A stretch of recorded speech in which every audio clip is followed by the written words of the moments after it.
situation of people saying extreme leftists or extreme rightists. It's like, what if I'm a conservative who also has left-leaning ideals? So, Yeah, my normal intro. Hey! Oh, I am TPAW. The Karnage. And this is Crazy Peas, in which we'll talk about Echo, Marvel. We're going to be talking about Percy Jackson as well a little bit. The new episode dropped. I haven't seen it yet, but I do know the direction they're taking with it. And it's like the interlude episode that's before the finale. Like, that's one of the pieces that plays it. Because this last episode was episode 5. This episode that just dropped is episode 6, which is right before the last 2 episodes. So it's the interim.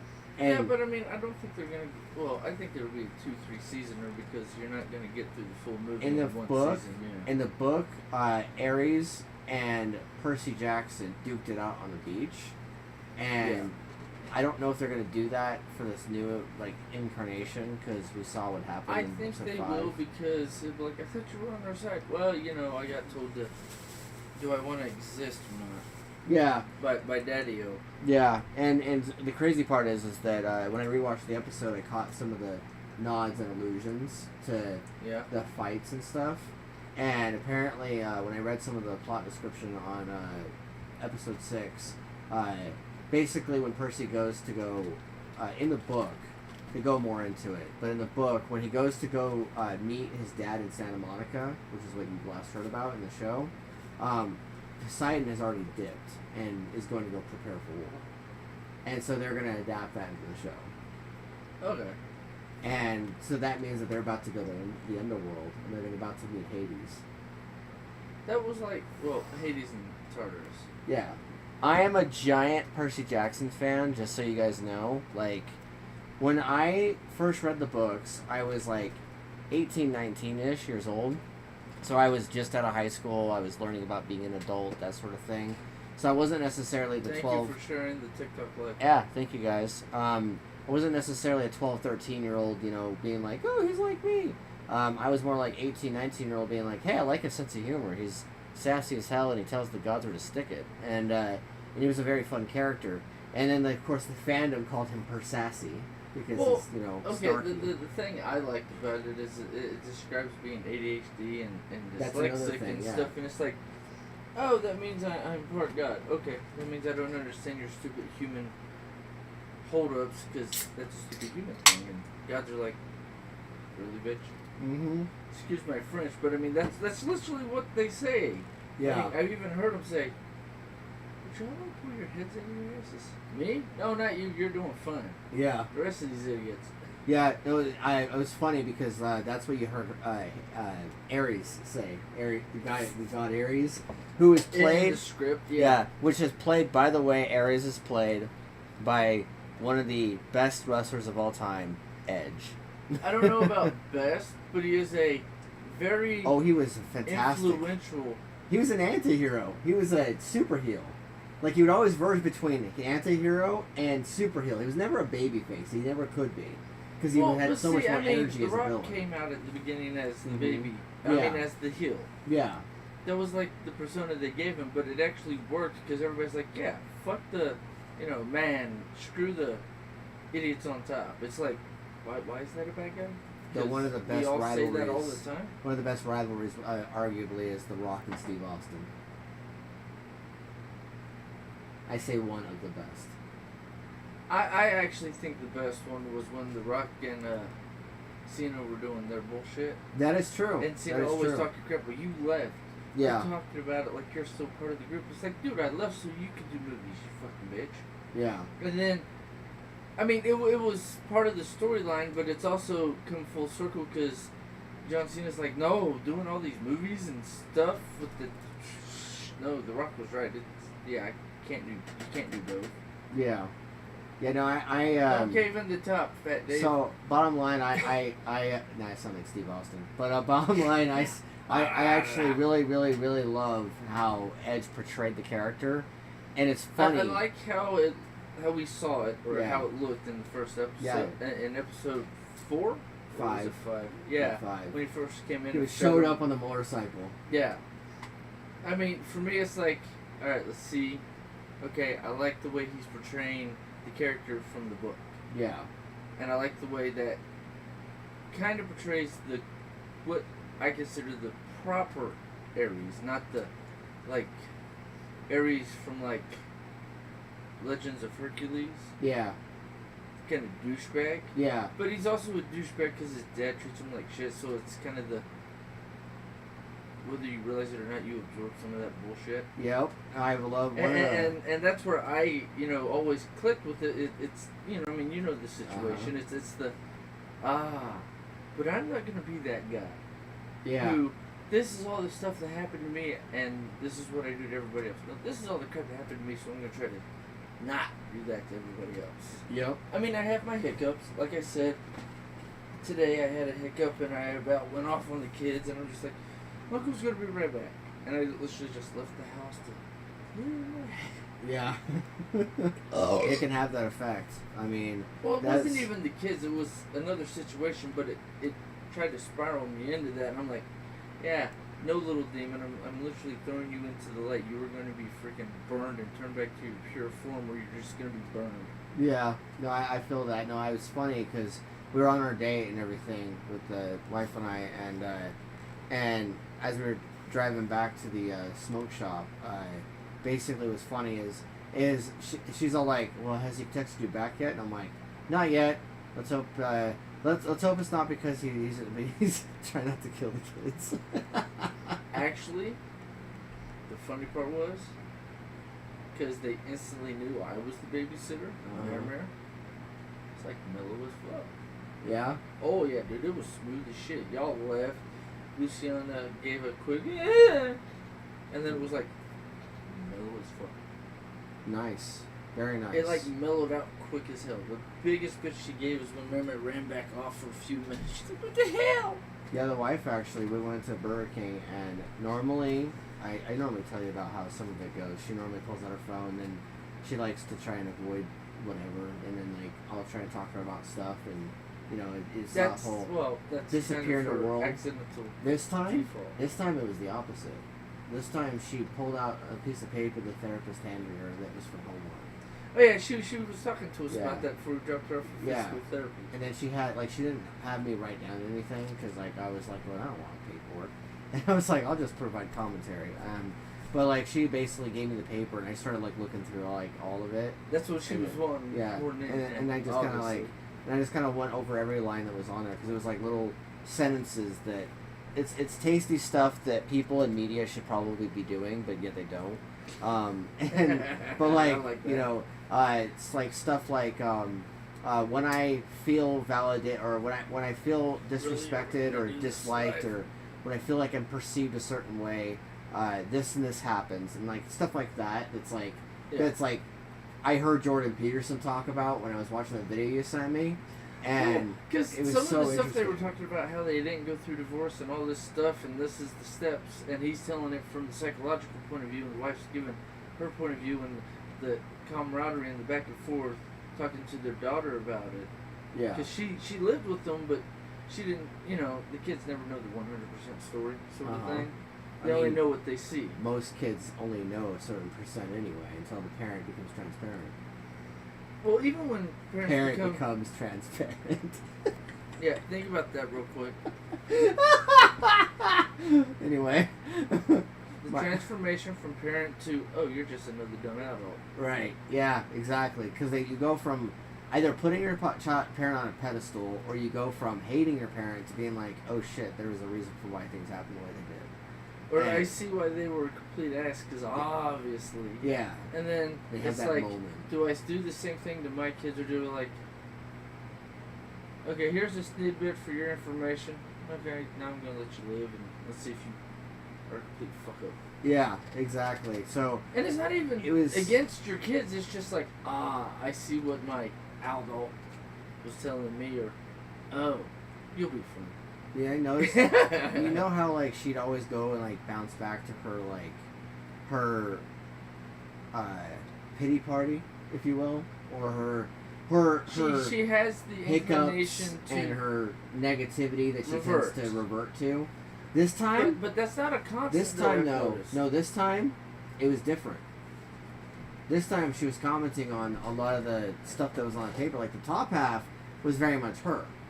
Bottom half was me, because it had to do with self-respect. It had to do with external versus internal the stuff that we're always talking about. Stuff that I'm always working on with myself. Hers was more internal self-worth stuff, and do I deserve this? That's where she goes. Yeah. Where me especially. I mean, you've seen it and you've kind of adopted some of it. It's like, I know what I am. Yeah. I just have to work on it. Yeah. But I mean, that's also a constant struggle of being immortal and stuck in this realm that we're in. Yeah, but she was really like showing that effort that she talks about doing, because she was talking to something clicked. Yeah, she was telling me what sense. The therapist and her were talking about at the meeting, and then she was talking about like what some of the things that were being uncovered about how she felt about certain things, and then she was relating it to what was on that paper, and then telling me about things that she's working on. What that makes me think of is like with Kirk Duncan. Mm-hmm. He's like, okay, here's the steps. It's on the printout, or it's in this part of the. If you printed out the whole, program or work through book on what to do. Yeah. And my brain goes, I don't need the paper. I'll look at it. See if, okay, I can do that, or no, that doesn't work for the way my brain works. I have to adjust it. Yeah. Because even he at one point said, it's been brought to my attention, you don't have to do it my way. This is just the way I figured out how to do it that works for me. Yeah. If you need to do it different, that's fine, do it. Because I can almost guarantee it got brought up when all the shit started, and, well, he doesn't do it like that tells him to. Yeah, but is there a bad part? No. He still does the positive stuff. He just doesn't do it the way that Kirker doesn't do it the way that been taught to do it. Well, maybe he can't process it like that. I know that was like backstage or other stuff that happened that either in front of him or somebody said something or something was said or passed along on purpose or not. Yeah. And then he realized, oh, I have to say this because clearly people are getting to, you have to do it my way. Yeah. Yeah, it's funny though, Jordan, when I would talk to her about the Jordan Peterson thing, by the way, like some of the stuff that was in the video. Yeah. Like, she actually liked it. And she actually it's very informative. Yeah, she actually was like, But I sent it to you because I knew your brain would process it different than hers, and I figured you would process it in a way to relate it to her properly. Mm-hmm. Because you know that a little bit better than I do, but I also know certain things. It's like, poke, no. And she's like, "Arr!" I'm like, yes. Go ahead, go R. Give me your opinion, but you realize these are still the facts. Yeah. I don't like that. I know you don't like it. That's why I'm telling it to you. Yeah, and it's interesting because how I positioned it to her was that he's not what he told the camera essentially, or his daughter wanted to ask the question, and a little bit wife. of both, I think. Yeah, kind of all of the above. As he said that that red pill media and left wing media have it all wrong when it comes to like on both sides. When it comes to the word submission, that trigger word. And when it comes to like, just the way relationships are dealt with, the way people think of dynamics of the male and the female are, and it really any of it and all that stuff. And he was talking about like how it's not about submitting to your partner in the sense of subservience. It's about submitting to the idea of being in something bigger than yourself.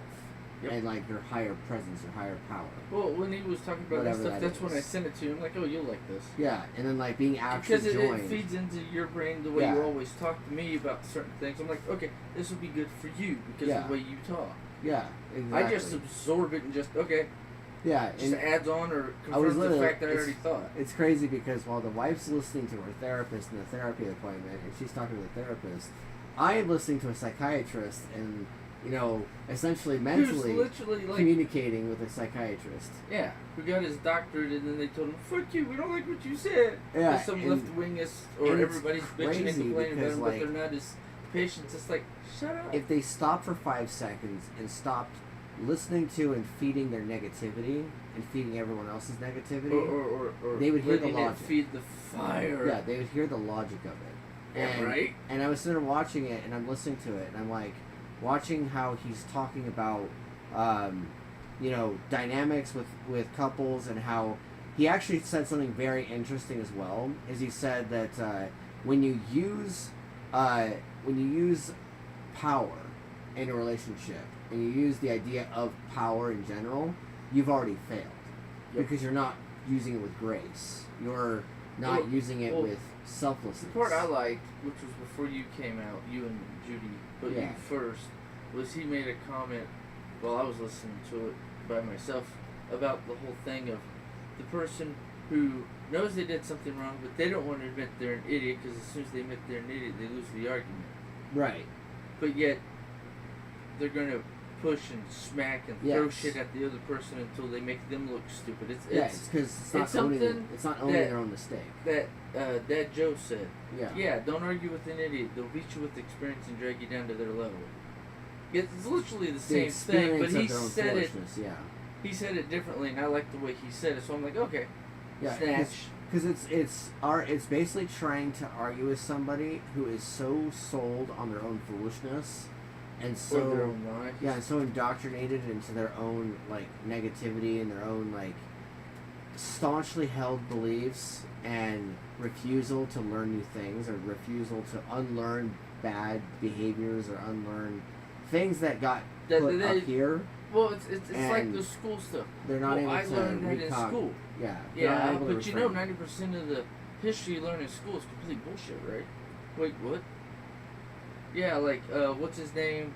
That ran the horse 40 miles and blah, blah, blah, little, like, rhyme and whatnot, or song about the, when we were fighting for our independence, he wasn't the guy who actually rode the furthest distance. His name was just the easiest to rhyme or do it with, so they used that name. Even though he did less than half or around half of what they claim he did. Yeah. Because there was somebody else who actually did what they did, but his name rhymes, so we'll use his name.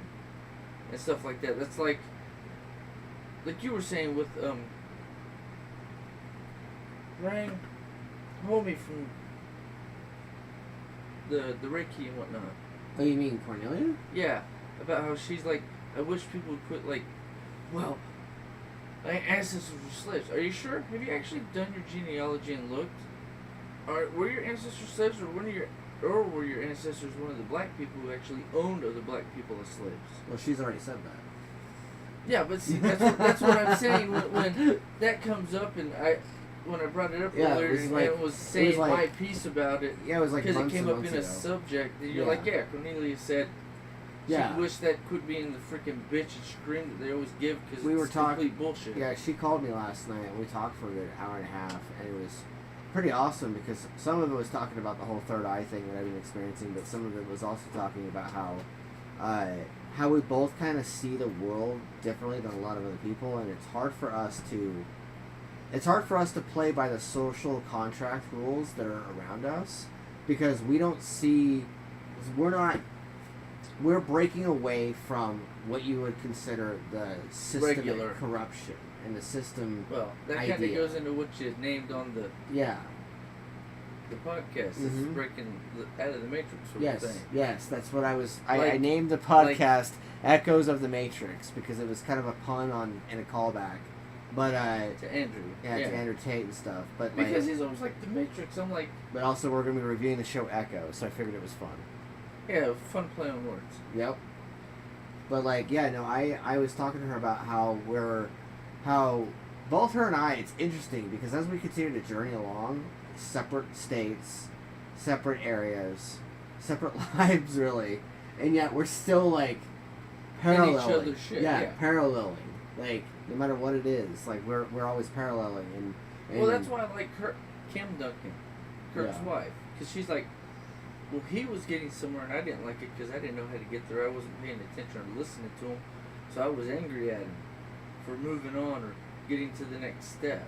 Yeah. And it's like, once I realized what I was doing, I had to stop myself and like, okay, get there. And he's even talked about, like, in Royalty Romance thing about how he saw that she was trying to pull him down, not because it was more... Not actual anger, it was more, you're leaving me behind. Why are you leaving me behind? Stay here with me. No, we need to move forward. She was afraid of being abandoned. Yeah. I mean, that's like my most recent ex-wife. Yeah. Like I said, depending on how things go, we'll see if I get another 3 or 4 in the next 20 years. Yeah. I'll be the guy with 1,000 ex-wives. Why? They got bored with me and ran away. It's like, did he use them for money? No, he's broke. Wait, what? And they were broke too. Wait, then what happened? They were all done. They all had. Apparently, I have a type, psycho bitch. They all had issues, and they failed to acknowledge the issues and fix them.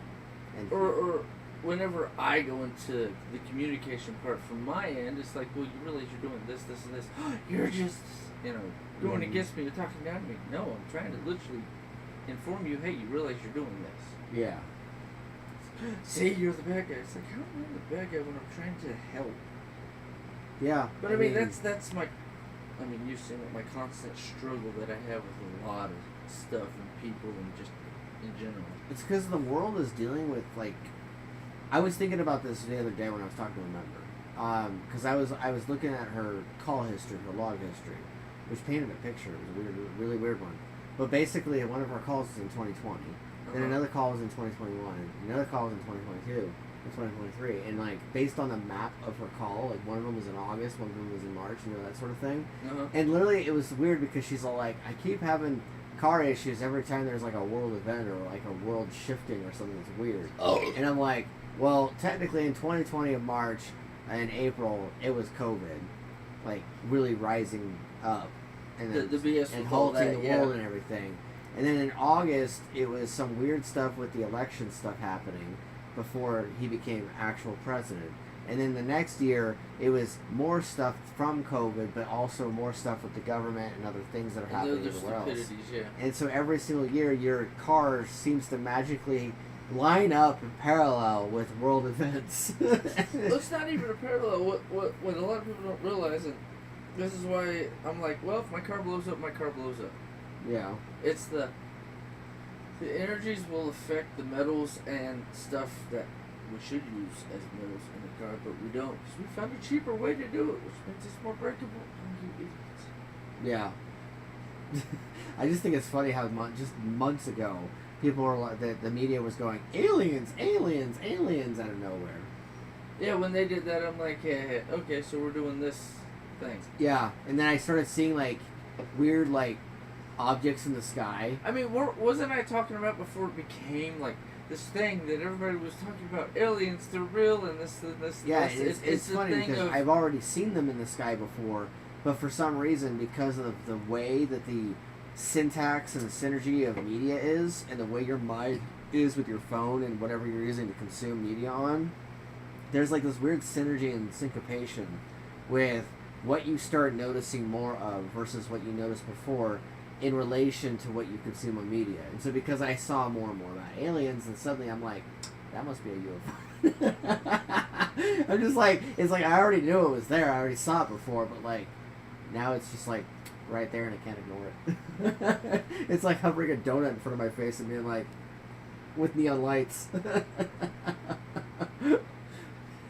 Well, I always think that stuff's like funny and slightly weird, because I always find fun in like, but they're not real. It's like, are they not real? But it also goes, what was it? I was listening to a podcast. I don't remember if I sent it to you or not. But somebody was talking about how they went over or sent over to Russia to help do some stuff back when we were friendly and whatnot. And it's like the occult stuff. The more occult you look into, the more occult stuff you dive into, with like the gods that aren't, the main one, or all the other stuff. Yeah. With like the rituals and whatnot, you actually start seeing more UFOs and stuff. So it's the way your brain, processes the information and the way the energy of your person is. And our brains are really kind of like a computer, which is what you were talking about years ago, months ago. And it's one of my constant little snitches. We don't think of it like that because we have a thing called emotion. But to remove the emotion from the equation, but emotion is just we're just walking flesh computers. Program. Yeah. It's just another program. And and people are easily programmed. With like computers and stuff, I can't do that. Why not? Because something in my programming says no, fuck you. Yeah. It doesn't know why. It just says somewhere in the programming it says no, we're not allowed to do that. But who told you we weren't allowed to do that? Right. Program crashed. Computer says, fuck you. Yeah. 404. No, it's not even a 404. I think it's a 101. One of the original freaking. Oh yeah. Blue screen of death. Or just it just skipped blue screen and just said off. Yeah. Fuck you. That's where I find the hilarity in it. Yeah, no, I was thinking about it a lot recently, and I'm like, you know, everyone's phone obviously will see media differently because everyone's device has different habits and things like that. Well, but it's funny how everyone that's like Al was saying the other day that, well, I turn off the. They can listen to me. Yeah, but dude, you can turn it off from your end, or what you think turning it off. But see, here's the funny part. I did for a week just to see how it would go. Even if you turn it off, it's still listening. Yeah. Because if you get on these apps and because you literally agree to the terms and conditions, because you'll get emails about terms and conditions have changed for certain apps or programs, and it's like, okay, yeah, whatever. You have to use, like, I don't know if DuckDuckGo still is, like, separate from all of it, but you can use DuckDuckGo, or you can use certain browsers that don't necessarily feed the machine. But if you're on Google Chrome, it will feed the machine. It's not even Google Chrome. It's Safari, and no offense to them, the funny part is, even if you use those browsers and go to certain websites, they ask you, well, there's cookies and stuff. We're going to keep track of all your shit. Are you sure? Yeah, and I always say no. I always say, if you're going to spam me, just spam me. I just say yes, because what do I care? Yeah, I understand that. What are you going to do? Come at me in 30 years and say I was a pedo when I was... Quite a few of the websites will then, after you say no, like it'll be scrolling and trying to hit websites, and then the second you do, it'll be like, are you sure? And then I go, no, I say, yes, I'm sure that I do not want cookies on my phone. And then they'll keep asking, are you sure? And it'll keep harassing you until you take the cookies. And I'm just like, you want to put all that crap on my phone, put it on my phone. Yeah. I'm just like, they're already listening, whether it's your phone, whether it's like through the satellites and other stuff that they have built into the systems that we use, like your Wi-Fi and stuff. They're spying on you 24/7, so what do I care? Yeah. You want to look at what porn I'm looking at to relieve tension because I don't have a marriage anymore, don't have some way to take it off. Yeah. Go for it. Am I going to go to hell for it? We'll see. What do I hear? I mean, all this is just literally, that's like telling, it's like the government's watching you. And so is God and every other freaking ethereal entity. Yeah. It's like, dude, everybody in your family that's ever died, whether you know who they are or not, and no offense, I hear a lot of my ancestors always bitching at me, who are saying, are you sure about that? I know what the outcome's going to be. Okay, we're just making sure. You know. Always watching, Wazowski. Always watching. Love the reference. But I mean, it's that thing. This also kind of goes into the echo. Because you get, I think it was episode 4, that the grandmother in episode 4 and 5 talking about the ancestors are always here. You can't get rid of them. They're part of your genetics. They're always attached. They've been watching this entire time. In fact, that was one of the most beautiful aspects of this last 2 episodes. Oh, that was the part where I'm like, okay, we're actually getting into what I consider closer to the truth through media. Yeah. I don't care who the main character is. It's the more awareness being thrown out there that, yes, this actually happens, whether you will accept it or admit it or not. Yeah. This is just part of the reality we live in. Accept it or don't. That's your choice. No, I absolutely love that part. I was... It's funny is I jumped into Jonas's PMs, right? Of course. As I do whenever I watch something really cool. And I started what's your take? And I started sending him messages. He hasn't seen it yet. I started messaging him. Dude. And So did he go with my whole screw Disney, boycott, fuck them? No, he just hasn't seen it yet. He just hasn't gotten to it. He's uneasy about whether or not they have nerfed and destroyed Kingpin. Because of the fact that he doesn't want to deal with the fact that they might have watered him down. I don't think they watered him down. I think they evolved his character in a good way for the next step that they're going to take with the, Daredevil and a few of the other series that he might be attached over connected to. Yeah. So my first thought is, okay, I can accept it because of where it's going. Yeah. Because I already see the outcome, because we talk about it. Plus, I mean, I've been like a Marvel head forever, so I like already know some of the stories. Because you go to like look at your favorite comic book, but you're also, well, this was old school back in the 90s. Like the early mid 90s. It was literally go to the freaking comic book store to get a comic that I might not have, or get a new one for the new universe they created or whatever.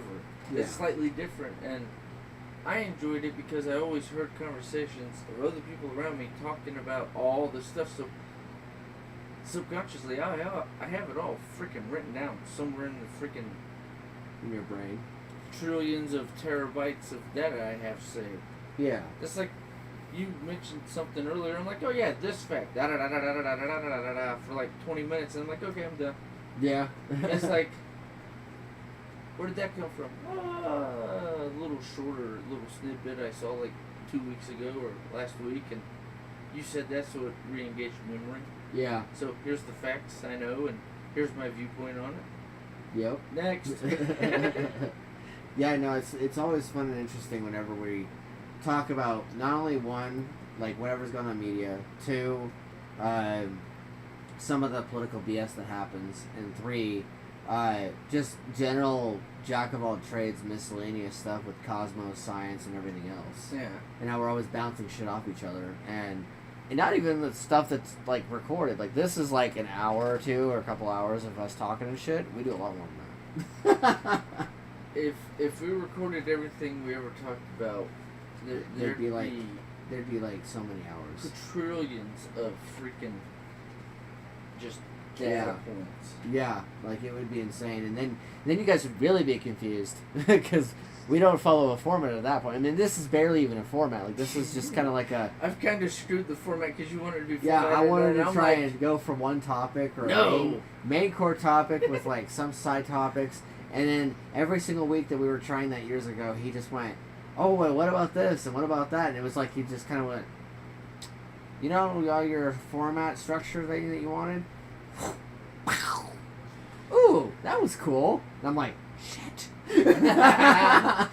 But you finally okay, actually I'm having more fun when we both go off the rails because it's more real. Yeah. Yeah, it is. Because you got yourself out of the headspace of the other guy you were podcasting with, because he was so anal, and I'm like, dude, oh yeah, no, he was. You literally bitch about him being so anal, so just stop doing it. But structure, it's like, it's not gonna fall apart. Yeah. And then you finally started to enjoy it because we'd bounce off and we'd go off into some tangent I pull up or remember about some comic book or how they got 70% of it right, but I wish they'd put this part, and this part in with Wolverine or Sabretooth and a few of the other characters and X-Men and stuff that nobody remembers, or the current people who are watching certain movies don't know as this is the actual facts. This is where they pulled it from. It's not from the original Wolverine or X-Men comic books. It's literally from this offshoot from an alternate universe, or this is what could have happened if it would have went this way, sort of thing. Yeah, no, it's always interesting hearing your takes on a lot of things because I pull from a lot of places. We come from a lot of different point of views, and I mean that's life. Yeah, and you've got your experiences and your viewpoints on things, and I've got mine, and we've got in some cases two completely different viewpoints, but yet they converge, and then other times we literally line up so damn much that you're like, well, what's the difference? And it's the difference is it's two people talking. Yeah. But it's weird. It's the way I process and put it out verbally versus the way you process and put it out. Because you do it from a writer point of view. I do it as I have issues writing it down. Because I always had issues with writing a story or doing essays. Yeah. So I'm all speech. Yep. And emotion through speech. If it doesn't come out through my mouth properly, then it's just a clusterfuck, and I'll have to put it together myself later. Yeah, no, it was interesting because there was one day where I was mentioning how, because he kept going back to the whole Native American roots and the Choctaw and stuff like that, and I was like, well, that I heard from a native, I don't know if it's true across the board with all of them, but there was one guy that he was a student at a college that was purely for Native Americans, and he was talking about how a lot of their background and their lore of like where they come from and their families and things, it's all oral. Like they don't write it down or anything. They speak it. That's a white man thing. Yeah, they speak it, and then as you, he actually made that joke in the space, and he's like, I don't want to offend anybody, but it's kind of a white dude thing, and I'm just like going, I'm not. But see, I mean, I'm partial Cherokee Choctaw mix. Yeah. So when I told him that, he was like, he's like, oh yeah, me too, and I'm all like, okay, like sure, okay, I awesome. love the verbal history because it's like, okay, this is the story we know about our family or our ancestors, because Mom or Aunt Charlene or other people in the family will actually bring it up randomly. After I watched Echo, by the way, and I started analyzing the actors and their expressions and things like that, because it's you do when you're watching it, you're someone like me. I noticed a lot more of that lineage, especially when I started flashing back to how Charlene looks and how she expressed herself and things like that. Well, I mean, and then of course Mare and stuff, and I was like going, think about it this way. Huh. Charlene has 2 kids. Yeah. That are naturally permanently tan. They literally show their Native American heritage. Yeah, no, you can clearly see it's obvious. stemming there. Yeah, Kayla. I'm sorry. How the hell could you miss that?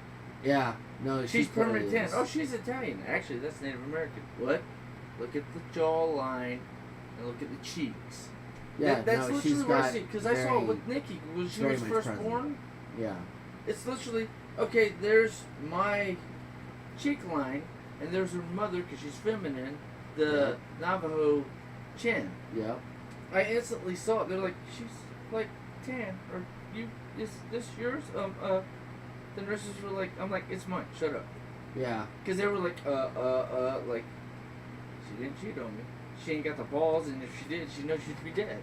Yeah, it was funny as Luciana looks like a girl version of Aryan, but yet at the same time, I could see the Native American bloodline that you're always referring to, especially after I'd been around Charlene more, and then after if you know what you're looking for, Pauline, you can see it instantly. Yeah. After I started looking, because after I watched that show, I started being flashbacking to all the different memories I have of different relatives you guys have. And mom's side of the family. Yeah, and then and it was interacting, and it was reflecting on that, and I was just going, wait a minute. And then I started thinking about my own kids, and I'm like, I've got a very British/Danish, English, lineage from mine. 90% white. Yeah, mine is very much from Eastern Europe. Eastern Europe, but your guys' is very clearly a mix, obviously, but you could see that in there. Oh, yeah. And with my kids, I could see that. And that kind of goes into my whole thing about Church of Jesus Christ of Latter-day Saints, because the Book of Mormon literally is shows the path from the 12 tribes of Israel, how that's actually the Native American tribes, and Mom went on My Heritage. Yeah. The thing I just did. Or no, it wasn't My Heritage, it was one of the other ones that I was showing her. That I have just the website set up so that way if or when I have the money, when I want to, I'll literally do their blood thing too. Was it the 24 or the... No. Because it's... So no, one of them I can't pull it up on my phone because we're live. Yeah. TikTok on my phone. But it was one of the other ones, and I think it's because I told her, well, what if it's one of your other family members because it's connected to you and they put you as part, or some of the family members that they've put in line up with your genetics and your genealogy through Ancestry, so it literally just connected the pages, so they looked at the genome from that, and because of the other person further down in one direction of the family, it literally shows Israel as one of the freaking, no, you come from here. Yeah. From where the 12 tribes of Israel are from. Jerusalem, Israel, the whole freaking club. Right there. And my first thought is, that literally proves that the Book of Mormon is not just some random bullshit. It's actually factual with the lineage coming from Israel through the Mediterranean all the way to, America, which, because they were here and they were outside, always working in the fields, they became permanently tan, like Italians. Yeah. but they're a little bit darker tan than the Italians. So I'm gonna. You'd have to click on the actual book, I think, or the. Well, I was gonna go to Ancestry real quick. All right, go ahead. And then look at my genealogy again. Because it always changes too. It's weird. Well, okay. Here's the thing. It doesn't actually change. Do you know what changes? What? They find somebody who's attached to your genome somewhere in the line, and they know they're related to you, so they add their facts in because obviously that's where some of your family came from. Yeah. So when Mom literally, I was just telling her about one of the websites, she went and looked on it, and it literally shows the genome, heritage part goes to Israel, and I'm like, well, we've known that. That literally proves the fact. Because my patriarchal blessing, this is the one thing that I like about the church. The patriarchal blessing, it's literally somebody listening to the spirits to tell them the facts. Me, Mom, literally, it's not, we're going to adopt you into the family of, or this one of the 12 tribes of Israel. You are actually straight lineage from that 12, from this tribe. Yeah. And my brain goes, yeah, that's the Native American. Makes sense. Because if you, and this is the funny part, if any Native American do the ancestry, I'd like to talk with you and see if the ancestry shows your genome going back to Israel. Did you have Israelite blood? So mine says England and Northwestern Europe, 61%. Fuck that. Screw that. The map. Bitch, don't fuck with me right now. Yeah, see, you're kind of like we are. Yes. With this shit. But Mom's also shows here. Yeah. Greenland. We're here, but we're also here. I mean, with Russell, it's here. But, Yeah. I mean, the German. And then on the other website, it's just bink, one dot right there. Huh. In the middle of Israel. Yeah. And I'm just like, fuck yeah, homie. Yeah, so basically mine says England, Northwestern Europe, Wales, Sweden and Denmark, Norway, so I'm Swedish as well apparently, Scotland and Ireland. Yeah, and you could very much tell that Ireland from my eldest son, Arian. Yeah. He very much looks Irish. And then you got he's got that Scottish from my mom too. Oh yeah. But yeah, it's very obvious. I would love to do mine. I'm thinking about actually doing, one on each website. Yeah. And just having either all the apps or always have the websites open, just go in and click, look at it all. I was surprised with how Irish my eldest son looks. They didn't have red hair. I'm not, because actually most people from Ireland, Irish having red hair is not 100%. Most people that are 100% Irish actually have brown hair. Huh. It's the Viking blood if it's mixed in. Yeah. Because the Vikings That's what have this talks the about, brighter actually. blonde hair. Yeah, it talks naturally. about That's where you get the red, because the mixture when they came over to England, Ireland, and Scotland, and started to take over before they went to Greenland, Ireland, and to Americas, because they've even proven that one. Yeah. It's literally proves that literally the light brown to blonde hair, it's in everybody. That's like my whole thing about the N-word. The Neanderthal. I was going to be like, not the racial slur, right? No. Neanderthal blood being mixed with 92% of everybody in the world. It's because they were the outsiders. That's literally, from my point of view, that's literally Cain's lineage. He left, got kicked out of the group, so he's the outsiders. He's also the outsiders that got taught by the fallen angels the technologies. It's how did they build this?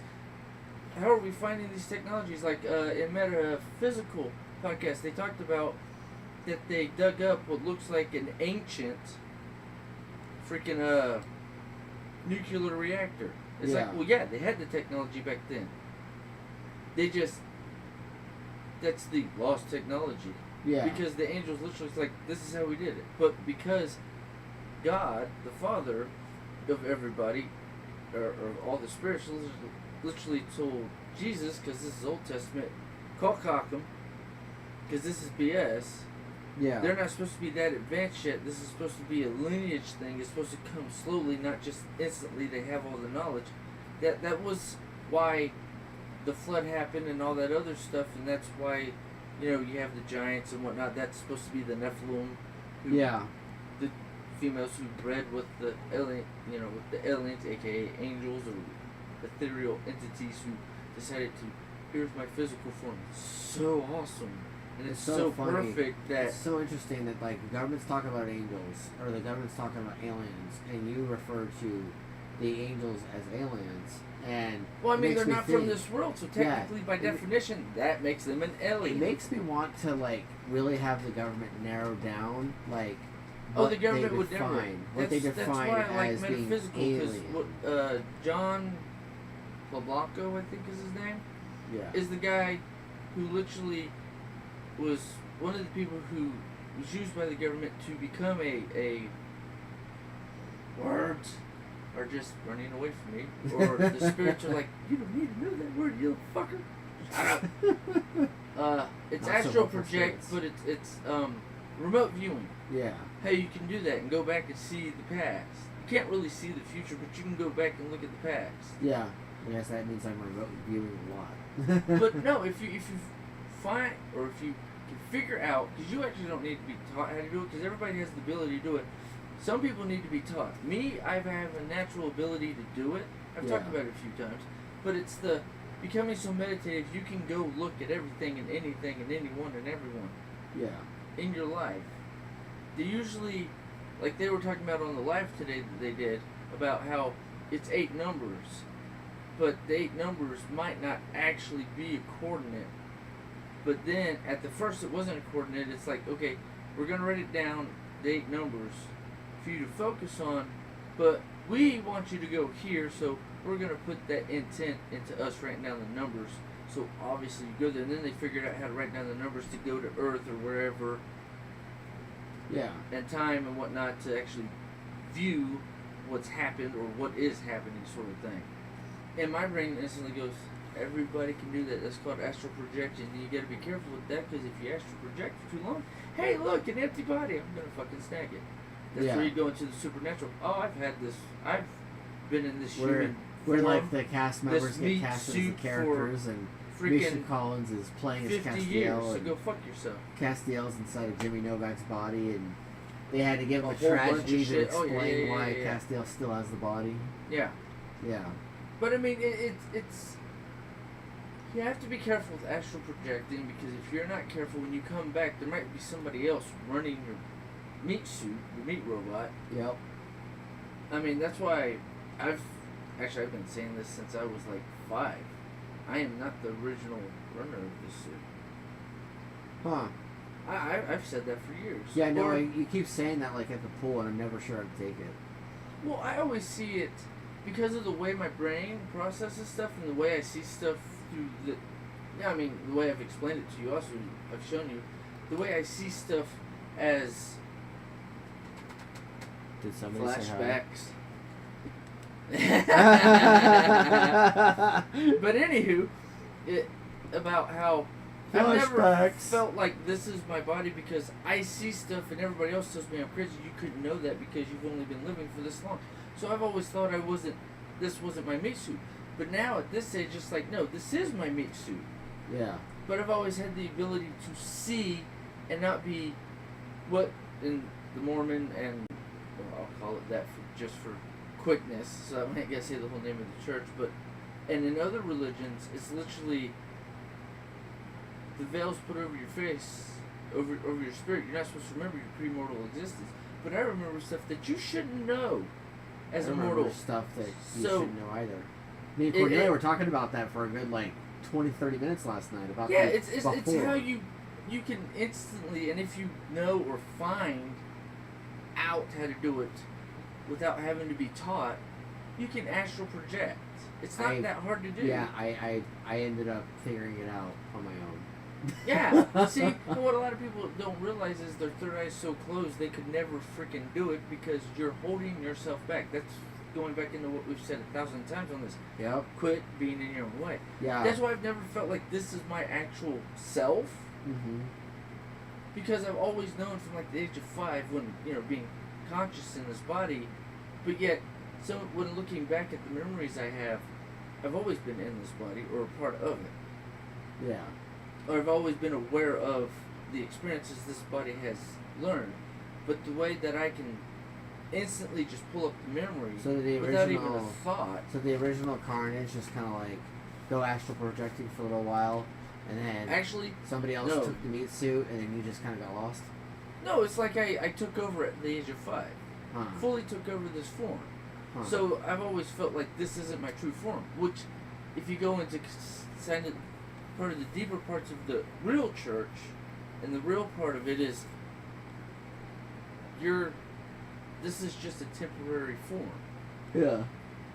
So that's where I've always had the inclination, this isn't the true me, because this isn't what I actually look like.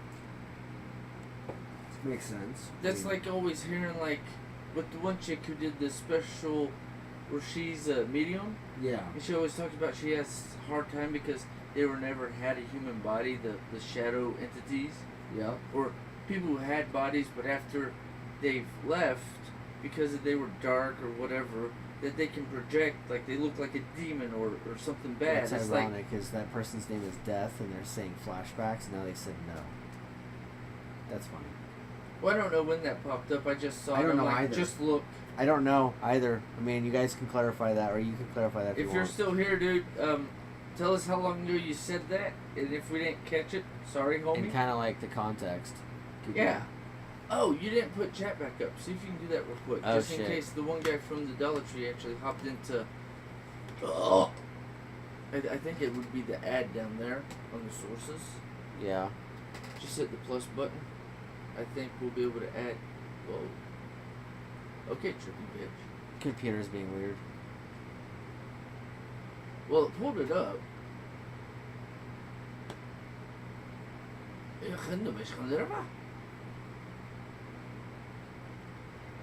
So we're still there. Well, it's got a red mark on it. I wonder if it can't pull it up. But it's literally the chat bar. It's giving us trouble, and you like clicked it off at one point. So I'm just hoping we don't miss it. Oh, you're good. I found it. Okay. So we'll let it load or whatnot, but yeah, whatever. Yeah. But I mean, it's that sort of thing where it's like, I don't feel like this is me because I know this isn't my true form. This is the form I'm going to have for 100 years.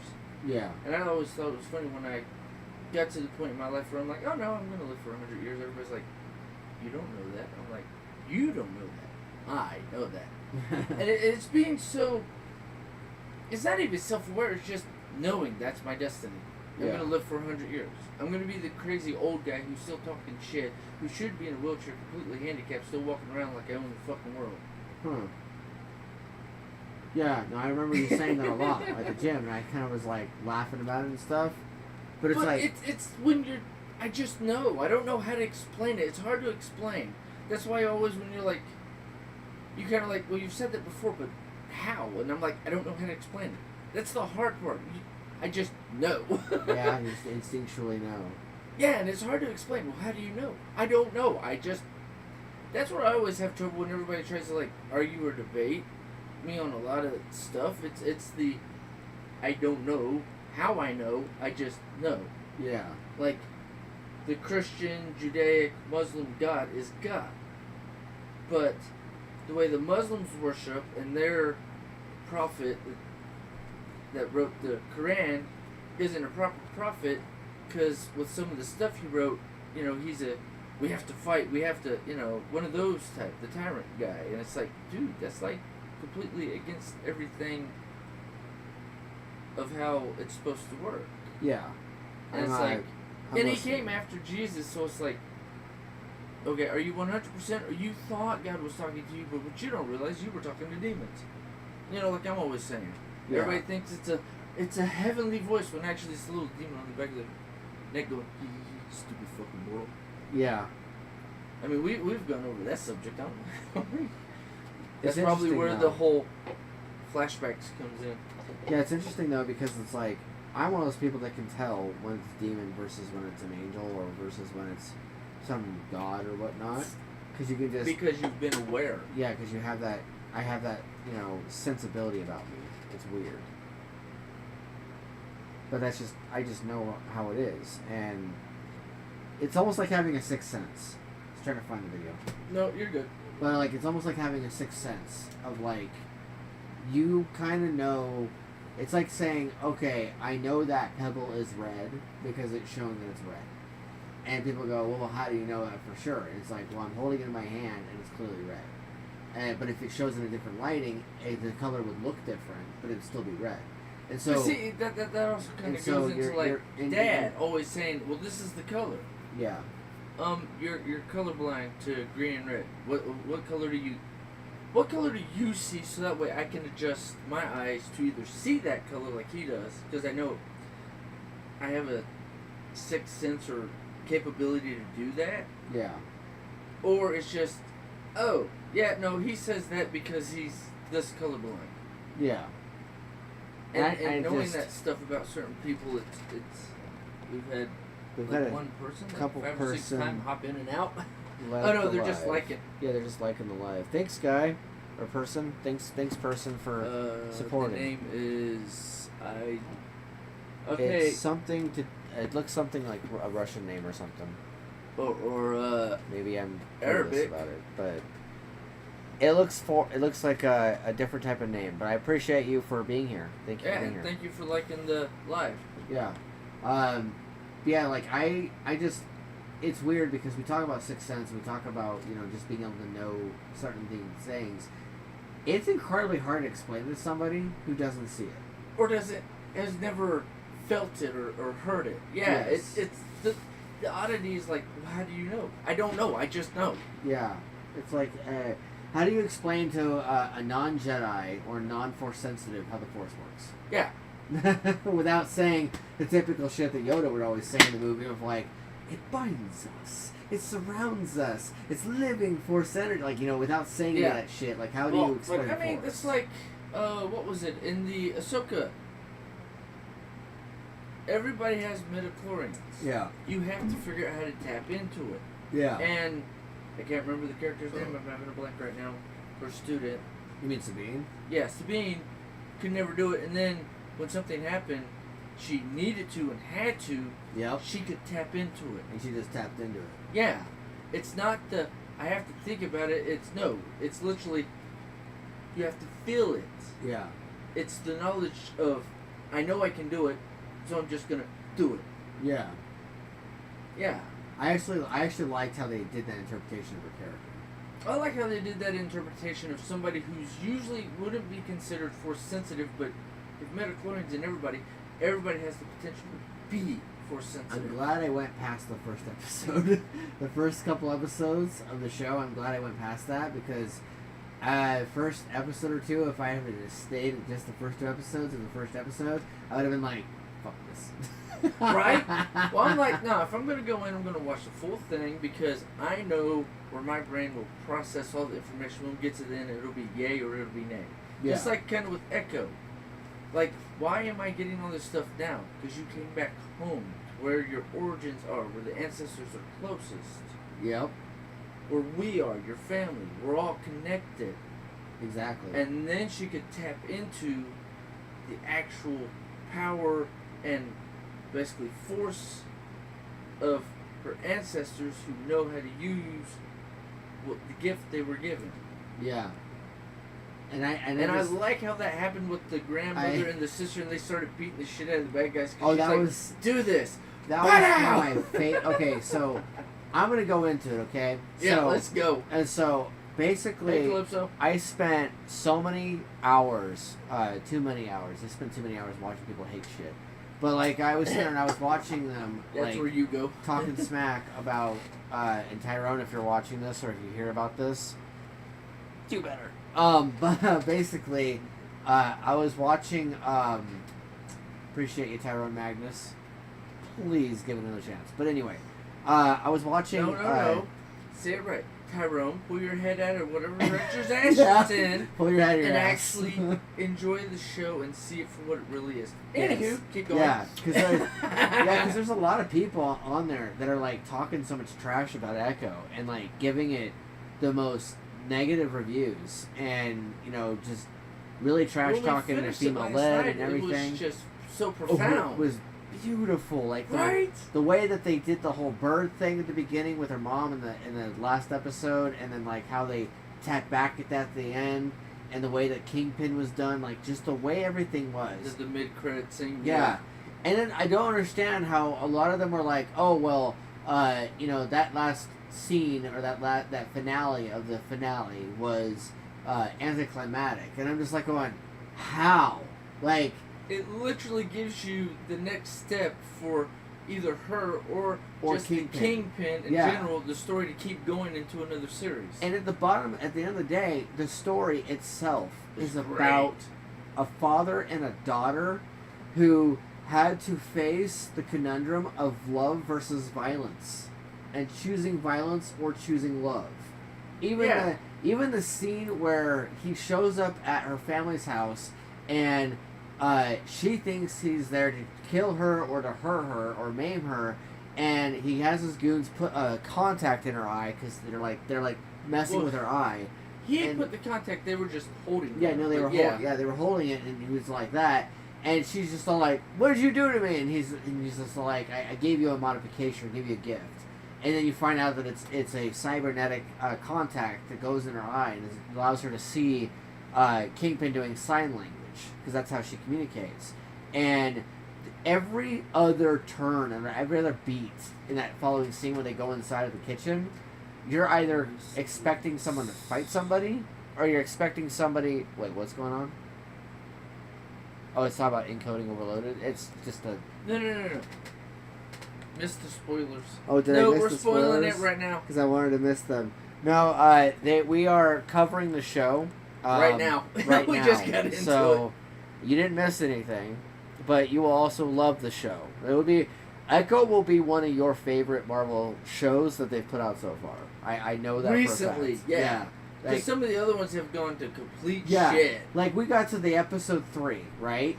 And I'm watching episode 3, and I'm going, wait. By the time we got to the end, I was like, okay, we're at the end now. And I was waiting for the end credits scene, or I was waiting for the whole, like, we're done. And then it's like, episode 4, and I'm like, wait, what? There's more? And he's like, and I'm like, and how the hell are they gonna top that? Like that, the way they did that third episode, it could have been a finale of like their typical Marvel run-of-the-mill shows this last... Like a little bullshit mini... couple phases. Yep. And instead they gave you an entire 2-episode arc that was like, it was like, by the way, you remember how we just had her like do a shootout at a mall or at a skating rink?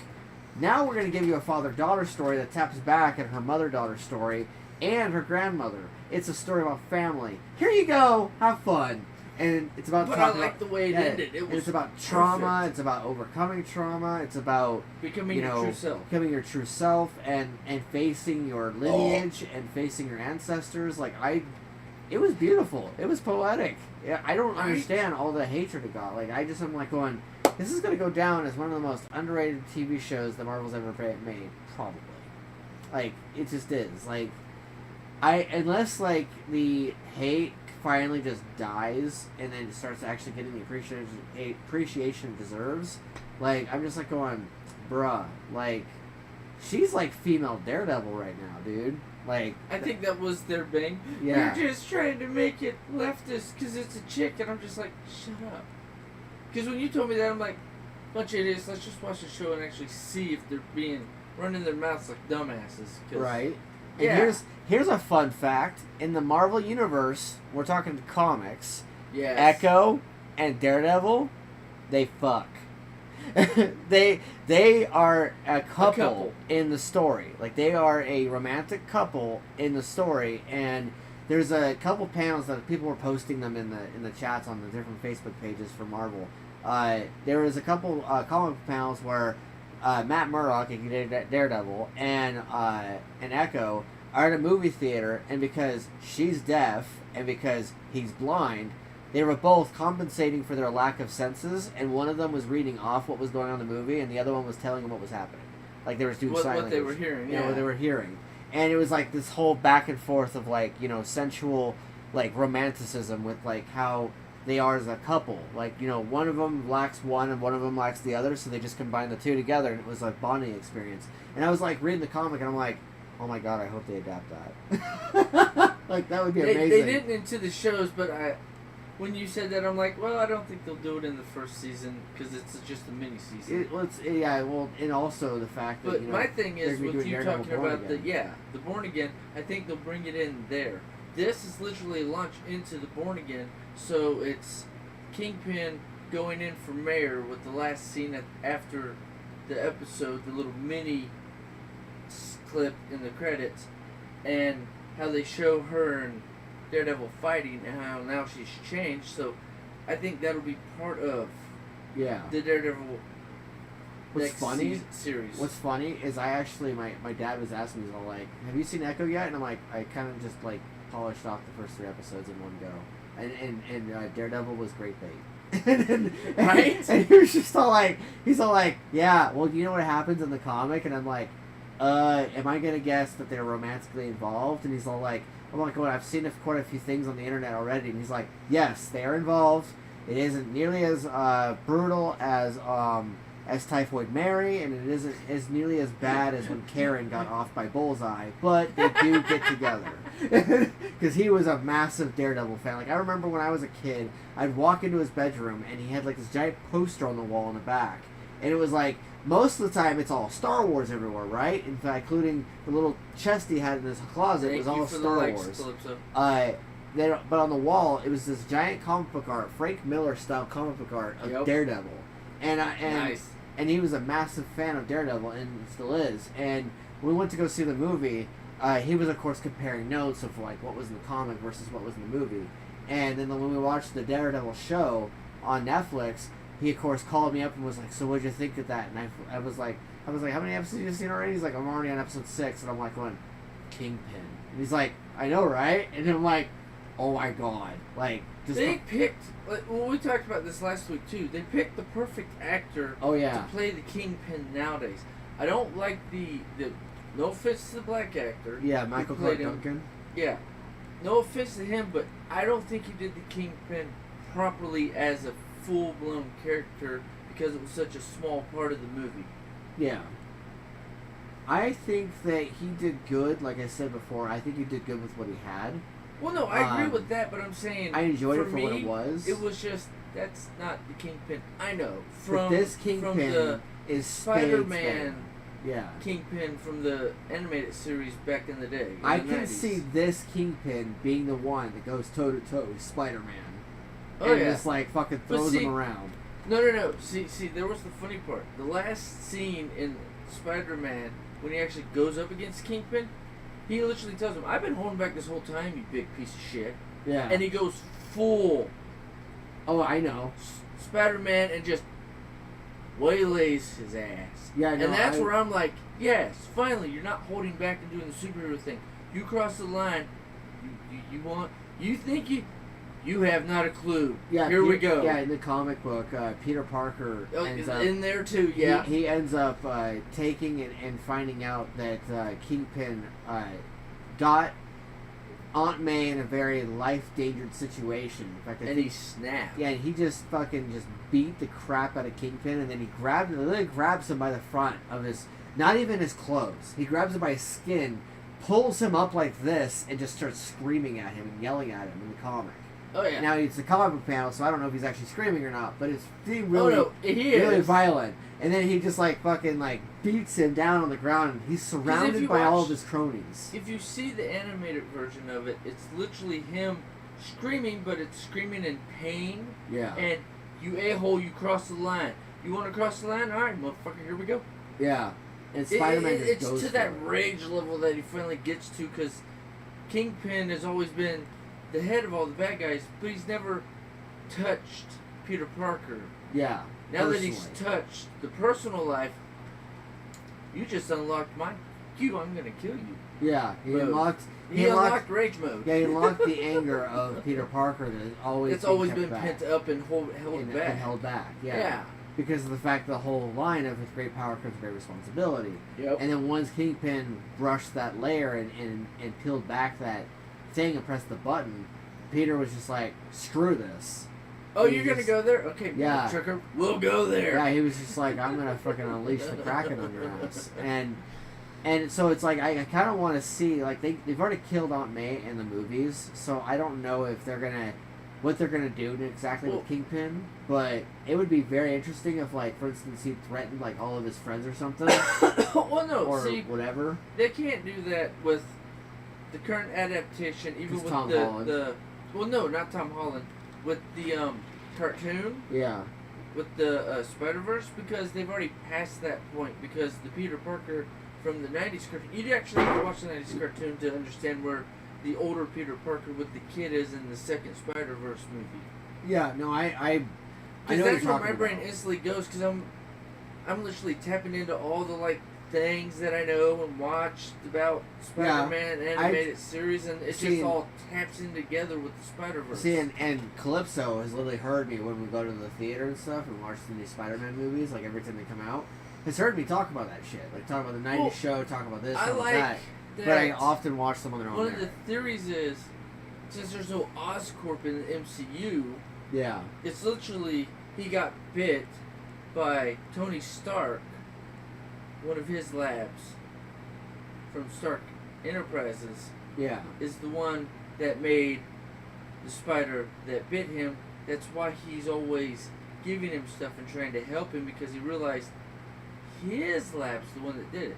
Because it's not Oscorp, because Oscorp doesn't exist in the MCU universe. Yeah, that is true. Like, there is no Oscorp right now in the Marvel well, I mean, they universe. tapped into it because the Green Goblin. Yeah, came in on the last movie, which from was the other proves universe. it's from a different universe, so it doesn't tap into that timeline that's the organization that it came from.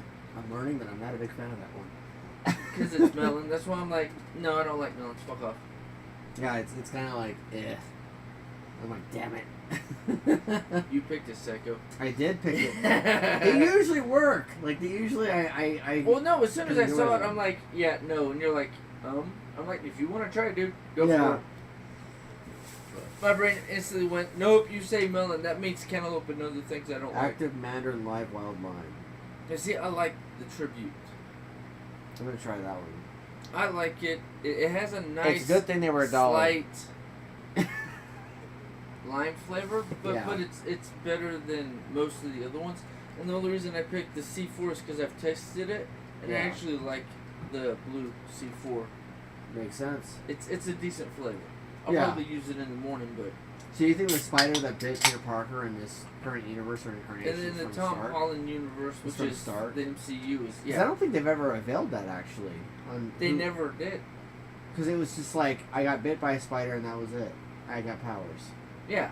And then 6 months later, I'm going around the spider. They don't go into the deeper part of it. That one's better. Yeah, I told you.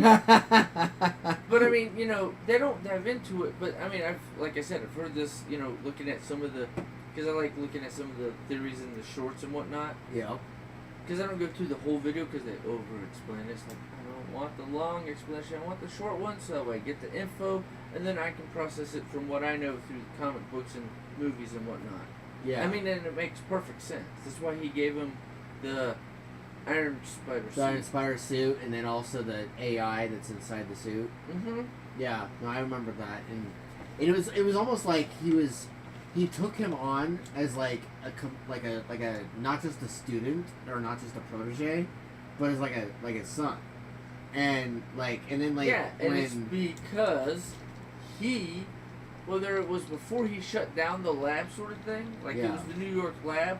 The building that he was in, in the first Avengers movie. Yeah. My first thought was, so that was before he closed down that part of the lab. I'm running a fever.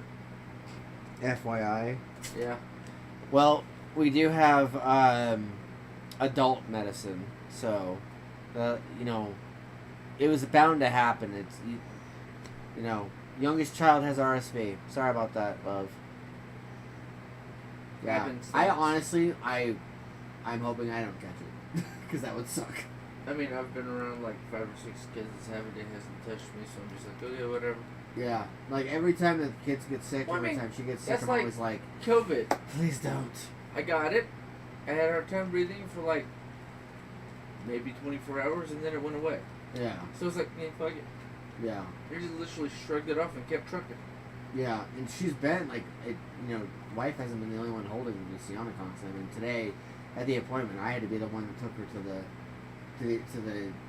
pediatrician. So it's like, yeah, if I catch it, I catch it. I mean, and I held her while y'all were gone, so I'm just get like, more of these things, multivitamins. I'm just like, okay, it is what it is. Want a couple of them? Sure, I'll take one. I've actually had them. I think they're real nice. They are real nice. I was actually gonna get a couple more of them, but I was like, I think I still got enough left, but I might get more. I'm not worried about it. I might get more now. Just thinking about it. I think I just dropped more. Yeah, that's what it looked like. It might have gone into the bag, or nope, it's right next to your boot. Oh, it's trash now. Yep. The happenstance. Yep. Man's multivitamin. They're really good. Actually, I took those for a couple months. They're really good. Probably the vaccine. Oh, to be honest. Oh, the vaccine. That does make sense. Yeah, no, she... what, the flu? She's on a clinical trial. Oh, yeah, that thing. So they actually injected her with, like, what, 3 shots or something like that? Mm. They were literally about to inject her with her 3rd shot, I believe, before I left. I mean, granted, I was giving a grumpy ass, and I was isolated into one room, and had to go to the appointment by myself. In a freaking box. Yeah, I didn't like being in the box at all, and then of course I had to navigate my way around the place because it's been forever since I've even been there, and because we go to the other one usually, and yeah, and so I that's the one I always go. I was just like, I need to go outside and breathe, like I need to breathe, and so I went out. Fresh air. So I was just like, I'm gonna leave because they were like, oh, you got 10-15 more minutes and then you can go, and I was like, I'm gonna dip because Luciana's getting fussy, she needs to go to sleep, and I need to go outside and bathe before I keep something. Well, let's just go outside. Oh, fresh air. Before I like kill go my ballistic, lungs, fuck you. scream into the abyss, and it'll be fine. And so she's like, yeah, maybe go outside. And so I'm like, okay, cool. And so at first I wandered into, it was kind of like a video game. I wandered into the computer area on accident, and the lady's like, can I help you? And I'm like, I'm trying to get the hell out of here. And she's like, oh, go over there. And I'm like, yep. This way, this way, and this way. Yeah, I was like, just like a video game, I got lost. And so she started laughing, and so I found my way out outside the building finally, like 10 minutes later, ironically. But she didn't even leave she didn't leave the place till way later after that, so they must have kept her longer. But like, I went out to the van or the car, and I was vaping and shit. But like, it was like being in a box in there. I did not like that place. I was reminded why I hate the place. I got over my claustrophobia and a lot of that stuff by, I don't like tight spaces, alright. And then I figured out how to work through it. Yeah, I'm not a big fan of tight spaces. Usually I can deal with it more, but for some reason this morning I was like, me no likey. This is not an asshole. I must leave. Yeah, I was just like, well, no, it's not a tight pussy to be in. God damn it. The guy jokes. Yes. But yeah, no, I just, I'm glad that she's getting near the end on a couple of the things, because that's what they told us. Where she's all like, oh yeah, this is our last shot thing. So we'll find out. Was she getting paid for it? Yeah, she's getting paid for it to be on the clinical trial. That's what I thought, because that's what they're supposed to do. Well, yeah, they've been sending her little checks of like $100 at a time, or $50 at a time. And it was like, that seems really small. And then she's just all like, well, it's $2,000 over time. And I'm like, $2,000 per time? Well, it's because of how long they'll pay afterwards, because she's going to come in and get the check. Which to I'll see admit, what the it has helped. It has helped. It's just a massive inconvenience. You're taking so long. Yeah. Just give me the big check. But then you won't come back. Yeah. That's their whole thought process behind it. Yeah. They're wanting to string you along. Yeah. Well, it's not even string you along. They just want to make sure you come back so that we get the full drug, so that way they can see if their experiments work. Yeah. Especially the lady with the clipboard. She comes in and she's just like, so how are you feeling? And what are you experiencing lately? And what Let's go through the steps. Yeah, pretty much. They're trying to see what happens and whether she drops dead or not. Like they literally asked her. You need somebody to do experiments on? Call my ass. Yeah. It's like, try me. Yeah. How many needles you got? 20. Oh, is that it? Okay. Duff. I want superpowers, asshole. I'm not here to just no longer cough and sneeze. I want superpowers. Yeah. Can we get 10 more vials of shit to just put into me? I mean, you already remember when I got the freaking when I got the COVID vaccine. He literally walks into the kitchen after he came in the apartment, and he walks over and he goes, "It's like, hey, where are you at?" And I'm like, "In here." And he's like, "Why are you holding a magnet to your arm?" And I'm like, "I'm trying to see if it worked." Yeah, I remember laughing at you about that. And he's like, "Wait, what?" And I'm like, "The vaccine. You know, the thing I got shot with twice between 3 weeks. The thing that's supposed to be killing the world." And he's like, "You're not gonna get magnetism?" I'm like, "That's not what the internet said." And so I just kind of like held it back to my arm to test it. I'm like, it dropped. I'm like, utter failure. Damn, they lied. Oh yeah, because you were talking about Magneto, and then that's when I went into all the X-Men abilities are a form of telekinesis or Here's a callback.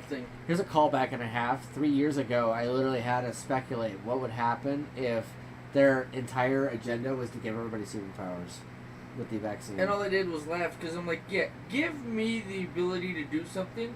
Because as soon as I have the ability to do something I've never done, my brain instantly goes, ooh, that means a door or certain natural inclinations have been unlocked. Okay, now I'm going to fully unlock it. Meditate for a full day and just unlock everything. Yes, I am God now. What about it? Oh, I even talked to you about it. You were laughing your ass off because you thought it was funny as shit. Oh yeah, no, it was hilarious. It still is. Because I do deep dives into that stuff. It's like, okay, but the part of your brain you have to unlock to be able to be so self-aware of the magnetism around you to be able to control it and use it to do everything. No offense, Magneto should have never been stuck in that cell, which means he's not fully tapped into his magnetism powers. Because if he was, because everything just has a magnetic flux, even plastic and silicone, like they used to put them in that cell, including even the glass that Charles comes in and they play chess with, he should literally be able to use anything and everything, including the atoms of the people in there, before Mystique stabbed the guy full of freaking iron. Yep. To like completely like, really? Yeah. Like, honestly, I was thinking about, I thought about that a lot when I was younger. I was like, watching these fucking movies and being like, wait a minute. If he was really aware and like, fully tapped into his absolute powerful and shit. Because, especially after I was in chemistry class and biology class as a teenager, I was like, oh, wait a minute. If this guy can control metal, and there's supposed to be metal in our blood, wouldn't that make humanity fucked all around if, like, they can use the metal in the blood to just lift it? The only person that wouldn't be affected by it would be people like me who are no, not autistic. Wrong word. Brain. You just spit out a random word. Yeah. Oh, what's the A word that means you have low iron? Anemic. Yeah, that. He'd literally go after everybody else, and I'd feel a slight tug of it. Stop it, bitch. That's my first inclination. I have low iron, so pussy. That's where my brain goes. Yeah. I'm hearing a child. Yeah, go check on the tiny person. I will be right back. He'll take it from here for a bit, and I'll be right back. Yeah, and then we'll go over, and then I'll fuss at you, and then you'll tell me shut up, and I'll tell you kiss my ass, and we'll go from there.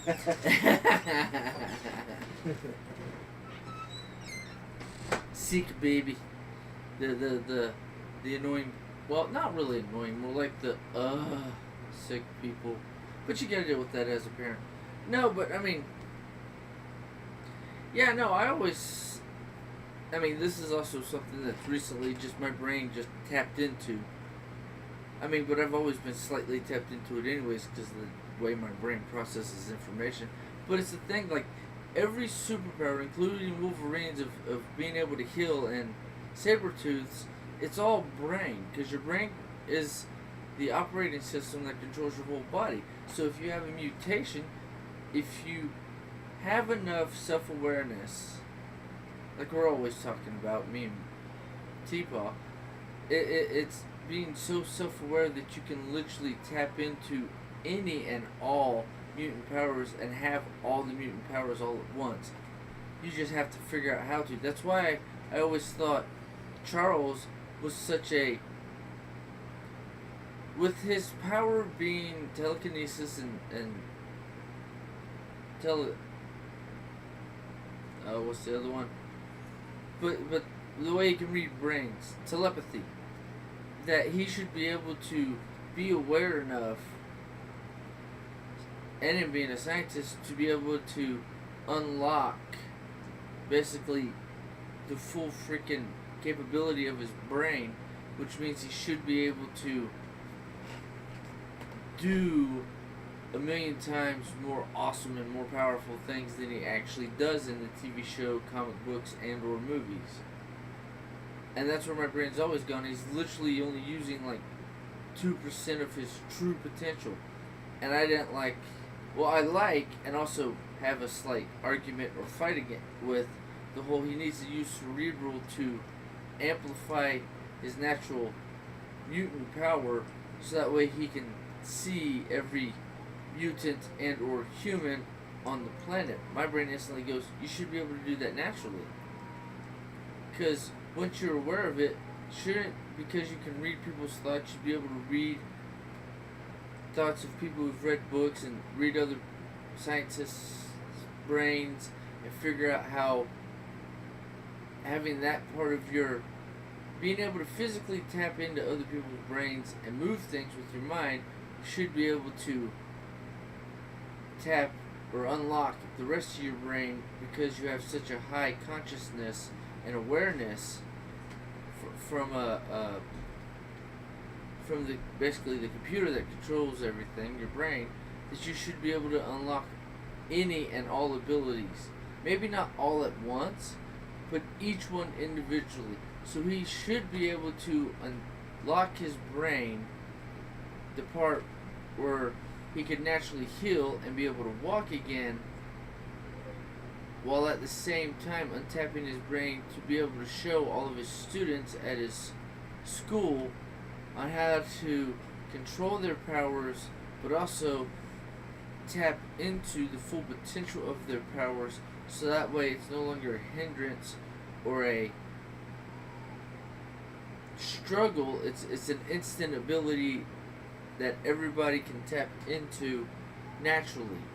You just have to figure out how to explain it to certain people, and if you can't explain it to them through words, you use your telepathy to speak to them and show them in their brain, which is like I said, as far as I'm concerned, it's the CPU. It's a computer. It's the whole computer. It's your motherboard, your CPU, your hard drive, because it holds memories and holds data. But it's also the thing that processes everything between your consciousness, your soul, and your physical form.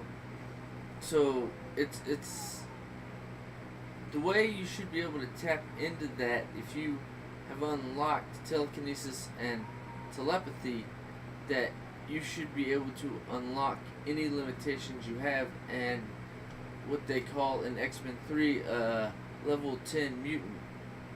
And you can teach everybody how to use their powers to the full potential and be a level 10 mutant all the time. Which also would mean you'd be able to unlock the potential for everybody to be a mutant, so there's no longer the Magneto fight of Homo sapiens versus Homo superior, which is what they called themselves, I think, in some of the animated series and some of the comic books. Or was it Homo mutatus or something for the mutants? It's the what's the mutant apocalypse? How he can unlock your full potential. why can't Charles do that? To figuring out how to do it himself. Because if Jean's a level 10, he helps her put up blocks so that way she doesn't kill everybody, but he should have also, by the time she was old enough as an adult, as an adult in X-Men 3, he should have been able to help her through how to unlock it and not let it overwhelm her so that way she could control it herself. But she agreed to it at the time as a kid, but in X-Men 3 it goes over how the other entity that was locked away from her powers, or the personality that developed or became her other personality, who was blocked off from who she was consciously, the way it became its own alternate personality, should have been able to not be fearful or angry, because he should have been able to teach her, even though her being more powerful than him, through the way he understood the human brain. And if he would have actually properly looked at himself more than doing what he did at the beginning with Magneto, him and Magneto would be fully unlocked level 10 mutants, and he would have been able to show Jean how to fully how to lock and then unlock her powers when she was mature and developed enough mentally and physically, so that way it wouldn't overwhelm her, so that way she could be her full potential level 10 or higher capability of using her mutation powers.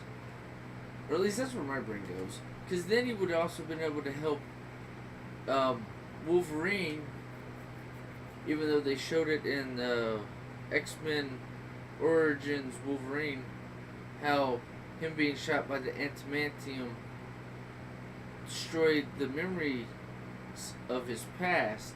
Should have been able to help him unlock his full potential without him being a bad guy, because he's always been the anti-hero hero, because he always tries to be the hero by at the same time kind of being like Deadpool being an anti-hero.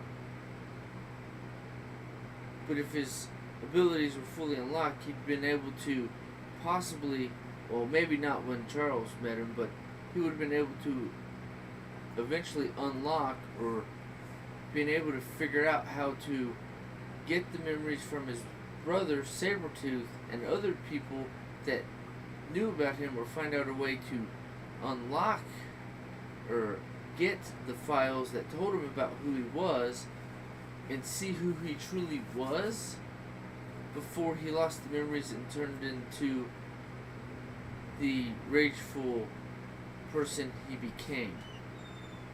And that would be a better build-up and story for Wolverine.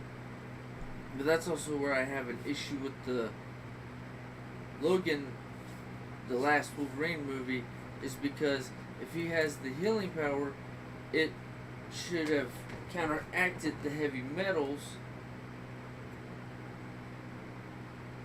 But, yeah, no, I mean, because in the comic books, Magneto takes the adamantium out of his body so that way they can break him, so that way he doesn't fight them, because he can't fight Sabretooth as well as he, in his natural form, as well as he can with the metal unbreakable bones with the adamantium, the way they fused it to his bones.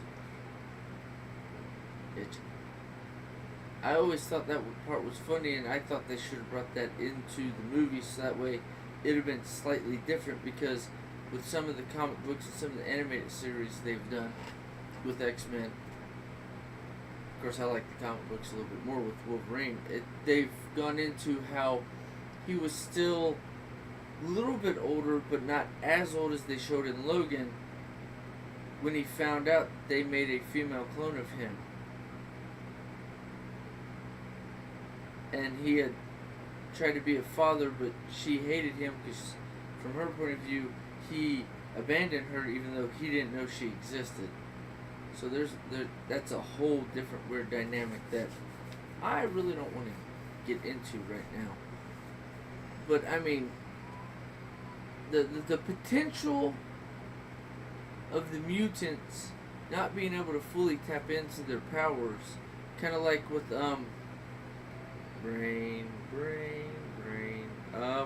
Scarlet Witch.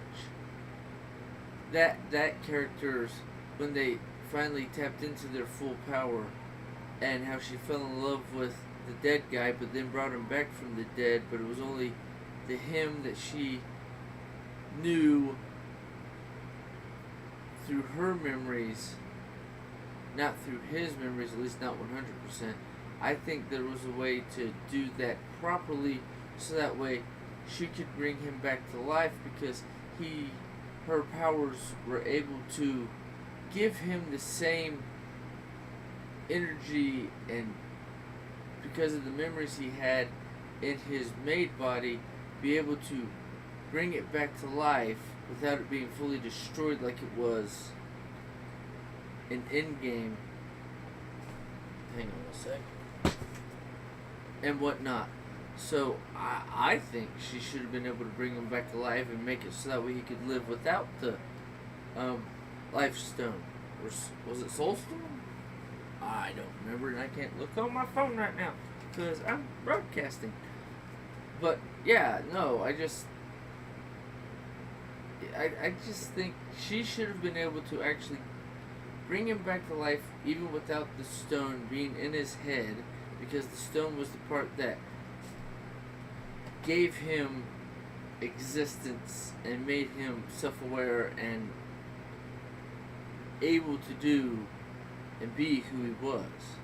But yeah, that's just a weird tap into the mutants, because the MCU, no offense, did not do the mutants or the X-Men or that whole thing proper, in my opinion, because they could have brought it in better, or it should have brought in a better way from my point of view, so that way it wasn't a complete clusterfuck like it ended up becoming. And excuse my French on cursing. Blah blah blah blah blah blah. Don't forget to take a break. Great job, been on for 90 minutes. Nice. But I don't see, this is where my brain like does deep dives and whatnot. That's like kind of, I'm on episode I think 2 or 3 of Loki season 2. Yeah, I'm bad, I haven't finished it. It's been out for a while, so sue me.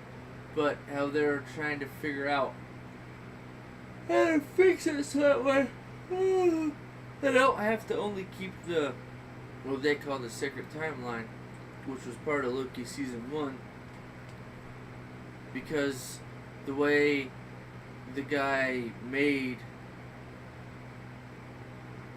the system, it's only supposed to have one timeline going. So they got another variant of him to try to figure out, through giving him the book for the TVA, instruction manual for how everything works, on how to be able to use all the machines. And I don't know, it's a weird dynamic where it is. I think I'm on episode 2 or 3, but where I think it will go, I think it will be a good outcome compared to what it could be if they screwed it. But from what I've heard from a lot of people, including TPAW, who's watched it, at least I think he's watched all of it, or he got to like episode 4 or 5. But I think the way it looks, it should be a good outcome unless they completely screw the pooch like they've done on a few other things. But that's where me and TPAW really like Echo, because it went into the Native American stuff. It didn't fall back or fall against the Native American stuff, and it kind of went into some of that history and whatnot. But I understand the whole people arguing because, well, it's a girl superhero. Well, that's what the character and what the story actually is. She's the oddity in the Choctaw or the Native American sort of thing, because it's usually the men who fight and are the dominant and that sort of stuff, but it was the female who was able, and I think that's a counter argument to like the whole Adam versus Eve. Eve gets blamed for everything, while Adam gets a free pass. He doesn't get a free pass. He gets screwed as much as Eve does. He just, being a child, blames the other person, which is what children do. Because at the time, he was so young and unknowledgeable that after he ate the fruit and got the knowledge, who's he blame? He blames the female. The only person that he can blame, because she literally said, I ate of the tree, and if you're going to be with me, like God said we're supposed to be a couple, then you need to eat from the tree.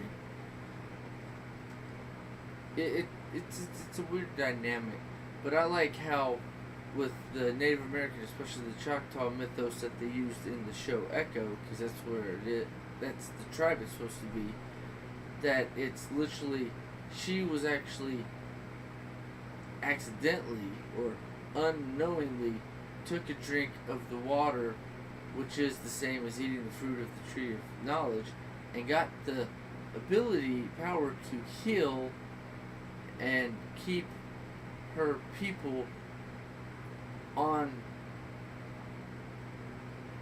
task on where they were supposed to go through their destiny and keep the tribe from being destroyed.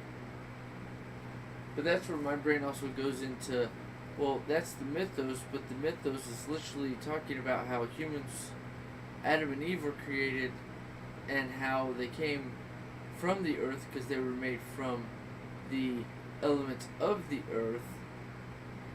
So that's kind of where my brain and mythos that I know goes into, which I've talked about 1,000 times on TPAW's Playground channel and a few other places, because this is just one of the things I like to tap into, where the mythos is, it's the female who gets the favor by the gods, but she does and doesn't, because if it's the snake, Lucifer, or whatever they call, or whatever title, or whoever you talk to, the thing they want to give to the snake, who literally told her to eat the fruit so that way she could be knowledgeable like her God, and she thought that was literally getting one step closer to being like God, which she thought or perceived through what Lucifer or the snake told her is where you're supposed to go. And I think if she wouldn't have eaten from the tree, because it also says in the Bible that after she ate from the tree, gaining the knowledge gave her the capacity to bear children also. Or at least that's my understanding by me going through it and re-looking at it and just the way my brain processes it. So for me, it's literally, they were children, they couldn't bear children, they couldn't procreate and fill the whole planet with other humans until they gained the knowledge and unlock the part of the brain which sends you into brain, not maturity, not sends you into teenager, you brain, puberty. Sends you into puberty so that way you're able to have children, because that's when the female body unlocks the ability to start dishing out eggs, and that's why you bleed once a month. Well, actually, you bleed once a month because she ate the fruit, but she also had to eat the fruit, so that's part of the natural way the female body is supposed to work. Because if she's a child in adult form, it's literally why in the Bible and some of the other books of the main three big religions that talk about there's one God above all gods, he's literally the God that created all other gods and all other kingdoms. The funny part about that is, I lost my train of thought. Hang on, let me rewind. They were full-born. They were made as adults, is how everybody always sees it. But my brain goes, were they outlaws or were they made in their perfect form, which is usually people between the ages of 17 to 21, 22, when your body actually works at its best performance and best capability. So that kind of goes into, they were made at that age.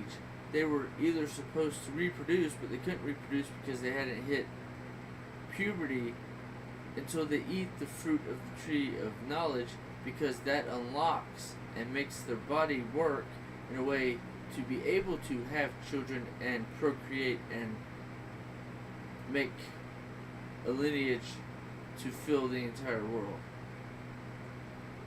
So which also means Cain or Abel was supposed to kill the other one. One of them was supposed to do that, because without that you don't have an outside source of blood to make the other, what is considered Gentiles in the Bible, to have the population expand across the whole planet. But also, if he wouldn't have killed Abel, then they would have still expanded, and everyone would come from the lineage of Adam and Eve. But you do, even then, because if Cain and his wife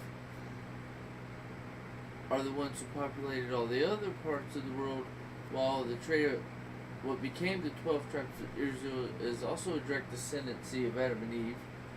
And I'm just using the names because those are the names in my head. You can call them whatever you want. Use your different names from the different mythos, from the different regions of the world. That's fine. I have no issue with that.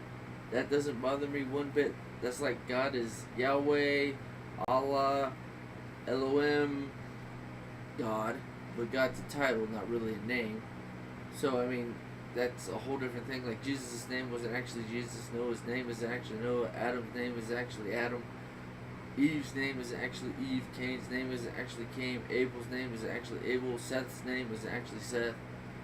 And all the names and all the freaking scriptures of all the people who were born and all the lineages, those names are translations into English, so that way the common everyday folk could understand what the stories were, so it gave them names that they would be able to recognize and compartmentalize in their brain that it is an actual person, not just myth.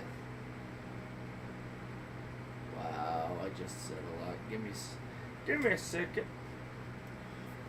Hurry back, TPAW, I gotta pray. But, woo, yum.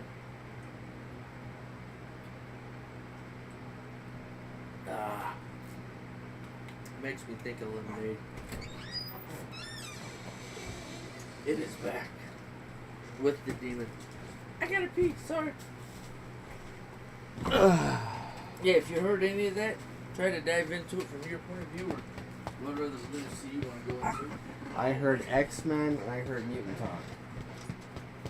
The origins of how, what I've talked about before, about Adam, Eve, how that's not their real names, and Jesus and Noah, and I went over like a whole bunch of names and how that's not their real names. Okay. So right now I've got a Luciana, the youngest child. She is not doing so great.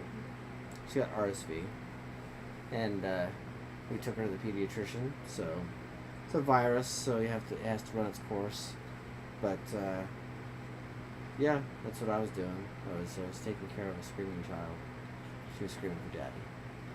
She's trading back and forth between screaming for daddy and screaming for Mirror, but I eventually, I was laying there, with her and letting mommy try to do it and trying to give her Pedialyte, but then I was just like, please give me her. Let me help her fall asleep. And then her uncle Karnage had to go pee, because of course he did. But yeah. So as far as that goes, with like, that's the funny thing about time and spirituality and religion is, and it's something I thought about a lot when I was watching, when I was listening to Sandman, which is fiction, but the concept is the same, where gods of many different pantheons go by different names, and real people, they tend to as well. and their names change over time too, based on what time period and era that they're in. So that's an interesting concept that he's uncovering and talking about. Is that names and language always changes over time. So that's some of my take on that part of the topic that he created. Not the side eye. That's what she's. Yeah. Yeah. No. See, Luciana is going, oh my god! Like, why is there such bright light? I'm trying to, settle down, and then she's like, I can't breathe, and then that sort of thing. It's the. How do you sit up and fall asleep? Yeah. It's a talent, child. You will learn when you get old. Yeah, you will learn when you get older, girly. But yeah. So, but I had to pee, so I figured I'd drag you in here for a minute, and we can end it if you want, so that we can take care of the tiny person. Well, we've been going for about an hour and 50 minutes now, so. Yeah, give or take. Yeah, thereabouts. So if we need to call it, we can call it. I think call it because a little bit needs the papa. Yeah, she needs her daddy. But yeah. So we will return to this next week, and like we always do, as always, and we'll talk more about other stuff and find. I might actually be able to share some stuff from Creatively Speaking, which that'll be fun. And then we'll probably watch more Percy Jackson. We can return to talking about. We'll jump back more into Loki and finish it up. Yeah, we should do that definitely because I haven't finished Loki yet, and that show's been out for a while. Like I said, I don't remember how many episodes he said he's in. I'm only in episode 3 or 4. Yeah, but this is the Luciana that is often talked about. The tiniest one. She's the youngest one. She's a year and a half. But yeah, no, she's the baby of the family. Phoenix is pretty jealous, even though I'm one of the people that notices it the most probably. But I'm always seeing the envy. I'm always seeing the jealousy. Well, it's not even envy. It's more like she gets all the attention because she's the tiny one. Yeah. I'm gonna be last week. She's like, I'm a baby. And they're gonna talk and just make noises. Phoenix, I'm like, no. When we had the car seat in the living room, Phoenix literally crawled into the car seat and sat in it like she was still a baby. And I'm like, Phoenix, you're 4. And in fact, this last week, Phoenix, you're 5. And she's like, I'm a baby. And I'm like, no, you're not. She wants to revert because she thinks that's what's going to get her all the attention. Yeah. It's like, that doesn't get you attention. She thinks that'll get her more attention and stuff. Once she hits 3, she's going to have to start doing stuff on her own. Yep. Roll your eyes at me, you stinky little turd. Yeah, I love you too, fucker. Yeah. You're learning bad habits from mommy and sissy. Roll your eyes at me. Yeah, this is one of the 4 children that are in my children pantheon. These are your future descendants. Yes. These are the You're a descendant breeder. How do you feel about that? Yeah, so she's definitely. You guys heard me talk about how she essentially is the girl Aryan, even though Aryan likes to be like, "Hey, girl Aryan," and stuff when he was a boy. Because he's tiny and he has no clue yet. Yeah. She is definitely very similar to him in some ways with the way she expresses herself. But lately, she's been copying her sister. She's doing the side eye and doing some of the other expressions that she does. But yeah, this is Luciana. She doesn't like Uncle because Uncle told her, "No, stop screaming. Just stand next to me while I had to cook and I was only out at home." Yeah. She's been getting real serious on the "you fucker" looks. Yep. Shit. But she's one of the 4 reasons, on top of other reasons, why I will be writing and finishing a Santa Claus story. I don't know if it's going to be this year or next year, but I'm going to try and shoot for this year because that'd be cool. I mean, I'm only going to call it Claus for right now. Like Klaws, like Claus, because that's fun. And also it plays into the Nordic religion of Loki and Odin, things like that, but it also plays into others too. Well, and it's like he's a multi-dimensional being. The Tim Allen Santa Claus movies. No, not Santa Claus the person, the Santa Claus, the Claus. Yeah, the Claus, yep. Yeah. The title. And so it's going to be interesting playing around with the Santa Claus and Santa Claus story. Right, move your leg back. Because I'm going to be playing with Kris Kringle, I'm going to be playing with Odin with the eye. Loki the Trickster, that sort of thing. Saint Nicholas, the Roman. Yep. I'm going to be playing around with different flavors of the Santa Claus mythology. So, I am still playing with it in my head. I need to write it down all the way, but that's going to be something that happens one of these years. But they're one of 4 reasons why I would do it. Lucy, it's time to go to bed. She's just like, I'm going to wander now. But you brought me into a room full of light. I'm going to look at all of this stuff. Yes. Love you, tiny person. No matter how pissy you get at me. Roar forever. Just watch as she ends up being the one that takes over everything and is like, Dad, you had me on a camera as a baby. Now I'm going to be on the camera and you're going to be the old man. Alright, well, we'll see y'all later. Yep, this is Crazy Peas. I'm TPAW. Karnage 6778. And have a week. Don't die. No murder. And mayhem. No, always mayhem. Just no murder. Alright, y'all have a good one. Take it easy. Message me if you want to shoot the crap. We'll talk tomorrow. Bye.